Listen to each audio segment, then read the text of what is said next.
டெய்லியும் பார்க்க வரேன். கொஞ்சம் மனசாட்சியே இல்லப்பா உனக்கு. சின்ன பையதானப்பா, இந்த வயசுல எனக்கு இவ்வளவு கஷ்டம் நீ தரலாமா? ஏன் இவ்வளவு கஷ்டத்தை வாங்கிட்டு தான் கிடக்கேன்.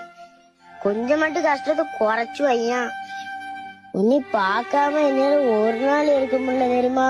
அதான் நான் உன்னை பார்க்க வந்துகிட்டேன். இவ்வளவு கஷ்டத்துலயும் உன்னை நான் பார்க்க தானப்பா வாரேன்.